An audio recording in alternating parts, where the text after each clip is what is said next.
friends, today we're going to do a chuck pot roast on the Traeger for Thanksgiving 2020. So I said, a little bit of trimming, so I'll go ahead and trim it for you right in front.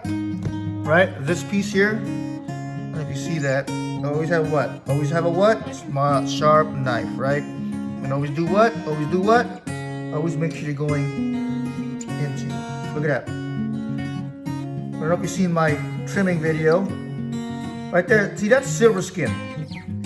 See right there? That is silver skin. If I can get under it, silver skin is a tough meat of muscle, right? So if I can get under it like that, probably want to remove it. Now this is a chuck roast, so what is that important? I'm gonna say no, because it's number one, it's on the outside, it's not inside the meat. You see I'm doing that? Don't do that. Don't do what I'm showing you right now. Away from you.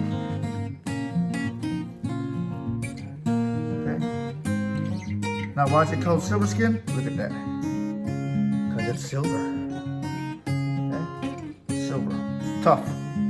I don't know if the other, look at that. You can definitely see more silver right there. Now, what does it taste like? It tastes like freaking grizzle. You know what grizzle is? It's that tough piece that you don't want to eat. But it's on the outside edge. It's not like in this line. So when you cut it, it's not going to be really that bad. So this is like more of a manicuring the meat, right? Like I said, I could have started off. We're not, this is all family stuff, so. But it's worth it if you can, so you can get right to the meat. That being said, now look at that. Now we're gonna go and cut that whole piece I told you to cut. It's gonna come right off. I mean, this is not like this is just trying to over show you, but take it and go right in between. And it's gonna come right against that line. You see that? It's gonna come right against that line. It'll naturally go between the meat and that silver skin. Boom. Look at that. That's tough. Look at that. Tough piece of meat. Can I even cut it? Okay. So a little bit left. Same thing.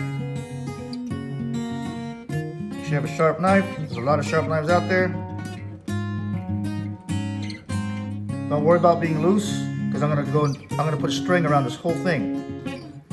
Okay? That's not that bad.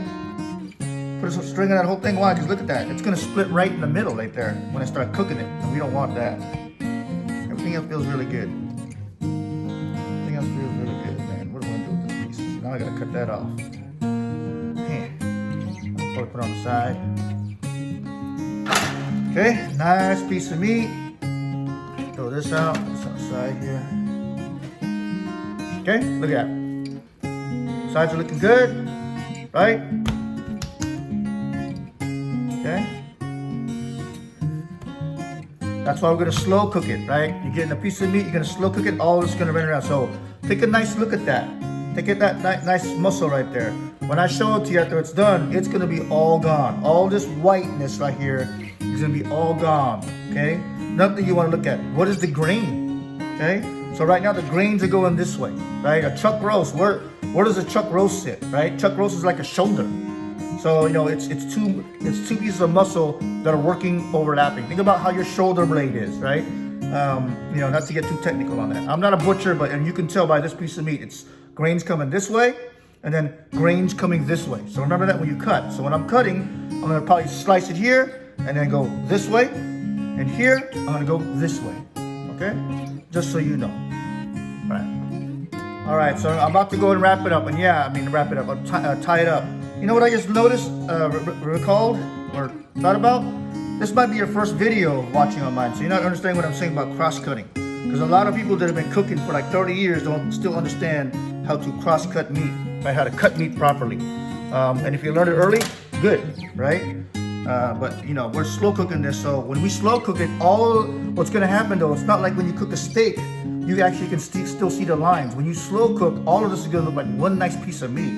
And we'll see if that's gonna happen on this piece of meat. So I'm gonna go ahead and cut a twine. Okay, so outside of letting the meat, now here's some things you gotta understand. When you slow cook it, it doesn't really have to get to room temperature. But if I was telling you, if I was gonna cook a nice ribeye or New York steak, if I was gonna go and sear that right away, it has to be room temperature, right? And there's a lot of other tenderizing techniques. Just watch what I'm doing. I'm not gonna, you can rewind with how I'm doing this twine, right? Keep a big piece of twine out there so you don't forget it. A lot of people forget that. Not like we're competing or anything. Just around to keep it all together. I might even do 2, right? So again, cross cutting. Why is that important? Well, because if you're pulling it off and you're eating and you cut it this same way, when you tear it with your teeth, because we're animals, right? It's not gonna break apart. You want it to be where you stick your fork in it, you go ahead and bite out that other side, and it's in the line. Okay? It's across the line, not in the line, so you don't have to tear it off too much. But you'll know that. Try. If you don't know what I'm talking about, when you get a piece of meat, go and try and eat it. Once you understand what I'm saying, cross-cutting, don't cross-cut a piece of meat and then cross-cut the piece of meat, and you'll really understand that outside of making it tender, all those techniques go away unless you don't know how to cut your meat, right? Take a look at my tri-tip video and you'll see that. Tri-tips, chuck roasts, anything that's usually under $10 on a regular day, those are all the kind of meats you really, really need to know how to cut, because of the fact that they have different grains going different ways, just like I said earlier in this video. And the more you understand that, the more your cooks are, we're gonna spend a good 3-4 hours on this cook. So doing all that to get a cheap meat tastes pretty good, you gotta know how to cut that dang piece of meat.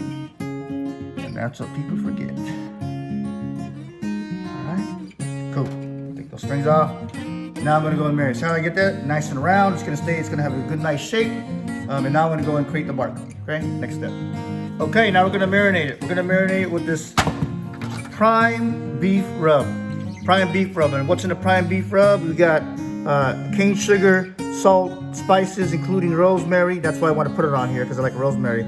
Garlic, paprika, onion, chili pepper, and sunflower oil. Then between the beef rub and the prime rib rub is it doesn't have this doesn't have rosemary, and I want a little bit of rosemary on here, right? Kind of like a prime rib, right? So this is bigger, right? Beef rub I put on, like, things like beef ribs and all those kind of things, right? So because it has the molasses and because it has the cane sugar, it's gonna have that nice dark bark. All right, so what are we doing now? We're just putting a nice thick coating. One thing I could have done is I could have put olive oil for a binder. Again, if this is the first video you're watching of mine, what's a binder, or somebody's barbecue video, what's a binder? It makes it stick. You can put mustard on here. If I was gonna follow like a beef prime rib thing, I put mustard on here, but remember, this already has molasses, sugar, and it already has that sunflower oil, but it's sticking already. Okay, sticking already. So why do I have this on a grate? Number one, grate because all those extra spices are going to be down there, and I can mop that up afterwards. Right? And mop that up afterwards. And what the other thing is that it's actually letting it get to room temperature all around, versus if I just had it flat on some cutting board or some kind of pan.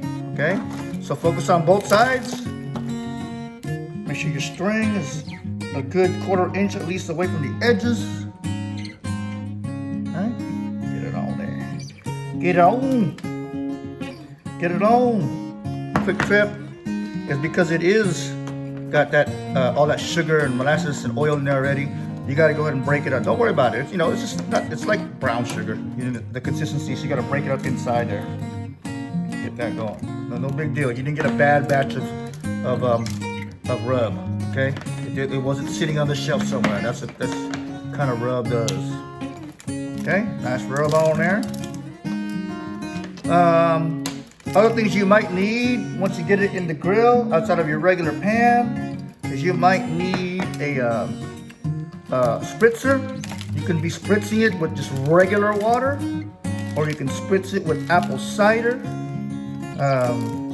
Those kind of things. I like bark, so I'm not going to spritz nothing. Okay. Okay, now, so as you're watching this, okay, look how soft it is already. Already sopped it. Take it, get it on there. Okay, see how I'm doing that? Getting on there, getting all that. Getting all that. Wash the strings, wash the strings. Get all that in there. Use it all up. Pat it down. Get it on there. On there. sides. You want all that bark on there. You can tell I gotta fix the strings, no problem. No stress. Get that. Get your money's worth. Get that money's worth. Okay, fix that string. If it's too loose, tie it again. No problem. No problem. If you don't know how to tie strings, there's a lot of videos out there for that. Okay, look at mine's loose. It is what it is. It's already starting to shrink down because of all the salt, sugar on here. So I'm gonna go take a look at the string. Okay, let's go take a look at it. Is it too loose? Or did it just move? That one's loose.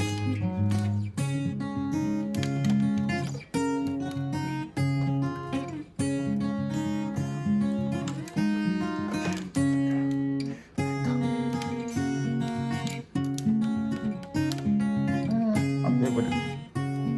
I'm good with it. Okay, so now I'm gonna go ahead and preheat the grill, 225. Stick my probe in there. Get it to 180, 175 to 180 temperature. And wrap it up, foil. Let the juices get back into it. Here's another thing too I want to show you. You gotta know where your grains are because look, you're starting to not see where the grains are. Okay, so I know my knots here. So you could either draw it up and figure out what's going on, but I know my knot's here, so after I cut my knot, I'm gonna cut it. It's probably gonna split right here, and then that's when I say I know I gotta cut this way. Boom, boom, boom. Try to hone in on that. As you can probably see the grains now, right here specifically coming this way, but when this thing starts cooking, it's gonna look like one solid piece of meat. So just know this kind of thing. Look at that, looking good already. Looking good. Okay. So hopefully you've seen the parts where I've prepared it, where I've taken, if I had to trim the meat, how to trim the meat, showed you what kind of techniques you can use for the dry rub, and all the main tricks that we use for, make sure room temp, all that kind of stuff. You can use room temp for slow cooking or smoking and things like that, right? So did all of that, and now I'm getting ready to put it in the grill, and then make sure I protect my meat in the sense of using probes and all that kind of thing. So watch out. All right, everybody, I got the Traeger at 225. I'm gonna smoke it. A couple of things I've already done is I went ahead and got the probe in there. You don't gotta do it right now, but I'm just knocking it all out because it's gonna be a couple of hours. Got the probe in there. I'm gonna set that probe to the internal temp of about 175. I'll start at about 170 so I get a little alert. Start probing it with to see if it's tender, right? Shaking it out. So I got that probe in there. Got it already set. I'm gonna go ahead and put it in. I'm gonna use this kind of, I'm going to call it a grill grate, but not confused to the grill grate that we probably all know, right? So it's easy to, I don't need tongs and things like that, right? Because I'm not going to turn it. The other thing that know your grill, know where your hot spots are.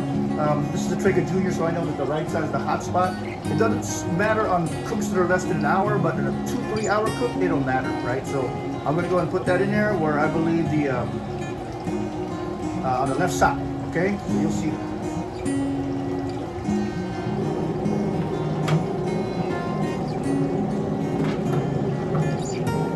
Alright, so it's in, probe is on, 170 is my first initial temp, target temp 175 to 180. I'm going to go ahead and probe it with my other probe, my instant probe to make sure that it's a little tender. I'll be watching that bark. I'll probably take a look at it in about an hour, hour and a half, and then see if I got to spritz it. I really don't want to do that because I want that hard bark on it. Alright, so hopefully you saw the other parts that I'm good. Alright, hour into the cook, let's see what it looks like. All right, bark is shaping up, it's looking good. Internal test about 160 according to my temperature. I got my little testing thing over there, but it's looking good though. All right, hour later probably, maybe about 45 minutes to an hour. All right, so here we go. We're only about 166, and I wanted to show you. Okay, we're on 166, and it looks good. It really does look good. And what I'm doing is I'm putting an instant probe in there. And I'm not even looking at temp. I'm just poking in there. Just like I was poking a brisket, right? And it's ready. It really is ready. Internal temp on it right now. we do have it at 150, 160. You know, it is true to this temp right here, but I'm gonna pull it out because it looks good and it has a nice penetration. This is way to make that audible call, right? Look at the size of that thing though. Way smaller than what it was before. All right. Put it on that foil. Very important. Look at all those juices. Look at all the juices. Look at all the juices. And look at that paste. Paste there. So what do? We're gonna wrap it up. And again, this is really close to what you do in a brisket. That 6-hour cook. And what you're just gonna wrap it tight. Wrap it tight, as tight as you can. Why do you wrap it tight? Because you don't want any air. Air in any kind of cooking, refrigerator, post cooks, anything. Air is the worst. That's why you want to do that. So you're gonna put it in there. I can put it in a cooler. Like this is the miniature size of a brisket, right? A brisket is like 14 pounds. This is only like 1.5, 2 pounds. Look how much smaller it is. If you compare, rewind on the video, it was about this big. Now it's, you know, it's about 1/2 or 3/4 the size. Wrap it tight, okay? And what's gonna happen is that if you have never done this before, is that when you heat something, it gets tight, right? And then as you let it cool down, 108 degrees, and then you go ahead and let it loose. So this is what restaurants do, and that's why you pay, you know, good money for a couple of slices of prime rib or things like that. But this is a chuck roast restaurant. You can't buy a chuck roast at a restaurant. They would never do that. I mean, maybe like next year or something like that, if beef gets to be a thing. But you know, there's no tri-tip at restaurants, no brisket restaurants, only barbecue places, right? Because it's hard to do. You can't do it instant. You can't do it made to order. So this is why we do it. But look at that. Smells good. Wrap it tight. Talk to you in about 30 minutes. We're gonna cut it up. Resting for about 30 minutes. It is way, ooh. All right. So we're gonna go ahead and take it off. Make sure we don't mess up the juices from here, which is good. What did I say? Right? Look at that.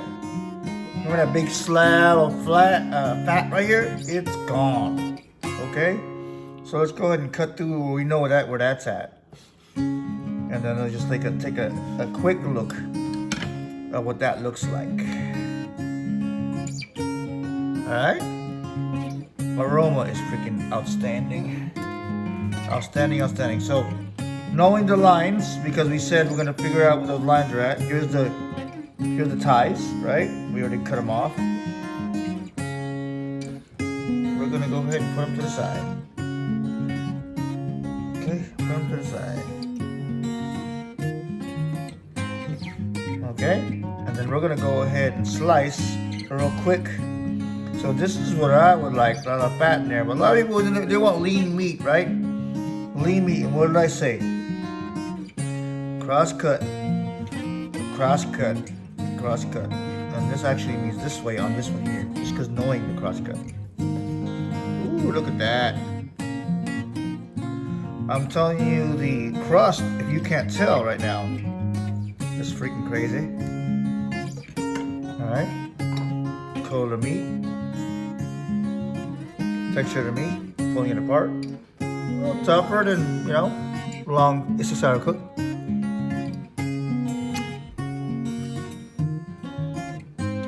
Man.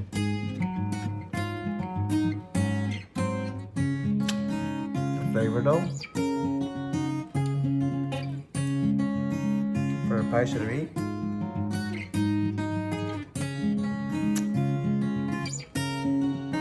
It's outstanding. Wow. I can imagine putting this in fried rice.